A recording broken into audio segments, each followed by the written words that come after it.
Steam locomotives in miniature at the steam workshop. This is part 19. Refitting the side tanks, spectacle plate and roof. This part of the job is not quite as simple as it would appear. The first thing I have to do is remove the handrails. This should have been done before the painting, but as I'm only at the steam workshop one day a week, what happened was I dismantled the engine, left the parts on the bench, and when I arrived at the steam workshop the following week, they'd been painted. And this painting was a little bit premature because there's still some mechanical work to do on the side tanks. So as you can see on screen, I really am struggling to remove these handrails, and just to get them loose I had to file the tops of them with a needle file, and now I'm trying to pull them out, and there's no chance of them coming out. I had to resort to drastic measures. In this clip you can clearly see what I'm doing. I used an electric drill, clamped the handrail in the chuck, and finally it came loose. It was quite slack and I could just pull it out. Over now to the other side, and I'm using exactly the same principle. First of all the needle file, followed by the electric drill method. And now with both of the handrails on each side removed, I can use the needle file once again to clean up the surrounding area. At this stage I would just like to mention that both of these side tanks with their corresponding cabs attached are going to be repainted. I thought it would be a good idea to remove the paint from the cab surround, clean up the brass and polish it. So to start with, I'm using a drum sander in a very small mini drill to remove the file marks and the paint. The way these handrails mount onto the engine is a little bit strange, but I have to go with it. I found these two pieces of brass angle in my box of bits. First of all, I used the bead blasting machine at the steam workshop to remove most of the paint. Some of this paint was very stubborn to remove, mainly because the bead blasting machine was playing up on the day I was there, so I ended up finishing it off by hand. There are two of these pieces of brass, one for each side, and it's a really strange way of holding the handrails. All four of the handrails were soft soldered into little grooves in these pieces of brass angle. The bottom of each one of the handrails has been turned down to fit into a small groove. And what I'm doing at the moment is removing the soft solder and making a bit deeper groove in the brass. And once again I'm using the mini drill for this, and I've fitted a suitable tool into the chuck. Once I finish cutting all the grooves and removing every trace of the soft solder, I then finished the job off with some emery cloth. Back now to the cab sides. As I mentioned earlier, I'm using a drum sander to remove the paint and clean up the brass. I'm being very gentle with this, and I'm controlling it because I don't want it to run off the work and down the side of the paint.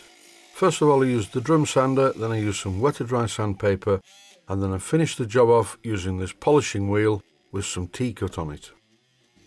And I almost forgot that the original bolts that held the roof onto the cab sides were very rusty, and the only way I could get them off realistically was to chisel them off from the top.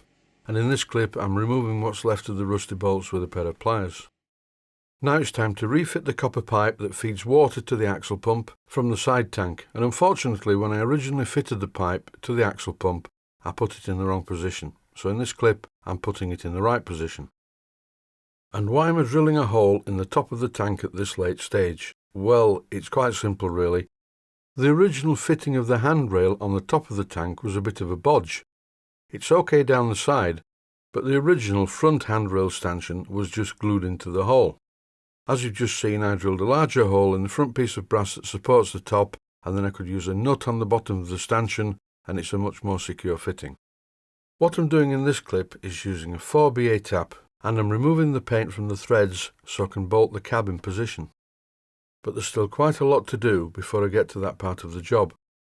In this clip I'm using a very sharp craft knife blade to remove the paint from the edges of the door surround. If you find yourself doing a job like this, take your time and be very careful because you don't want to mark the main paintwork on the tank. I'm attaching the tank to the running board using a 4BA brass nut on the captive 4BA bolt. Now it's time to look at mounting the roof to the cab. Originally the roof was held in place by 6 8BA bolts, but the threads had been stripped in some of these holes and nuts had been substituted. Well, I don't want to do that, so I'm rethreading the holes in the cab sides using a 7BA tap. That way I can use corresponding 7BA bolts without having to put nuts underneath them, which is going to be quite a fiddly job. And looking at this quick test fit, the 7BA bolts look fine. Now it's time to fit the second side tank, starting off with the top And here I'm fitting a new stanchion to the front part of the handrail, then I can bolt the handrail in place like this with a small nut. And in my opinion this is a much better method than just gluing the handrail stanchion into the hole. These are the bezels which fit around the windows in the spectacle plate. I cleaned them up on the polishing spindle, and in this part of the clip I'm just removing finger marks using some tissue paper. These are a good fit in the holes in the spectacle plate. In actual fact they will sit in there quite happily, but I still need to fix them securely in position. I'm using some Loctite, well it's not actually Loctite, it's a Loctite substitute, to fit the bezels and the actual windows in place on the spectacle plate. Before I fit the spectacle plate and the roof and the back of the cab, I need to pipe up the engine, which would be very difficult to do with the cab attached. The thick piece of copper piping you can see, that's held to the tanks with some silicone rubber, is the balancing pipe for the water level in the tanks. In the next episode I'll be showing how I piped up the engine. But that's it for this one. Thanks for watching and I hope you found it useful.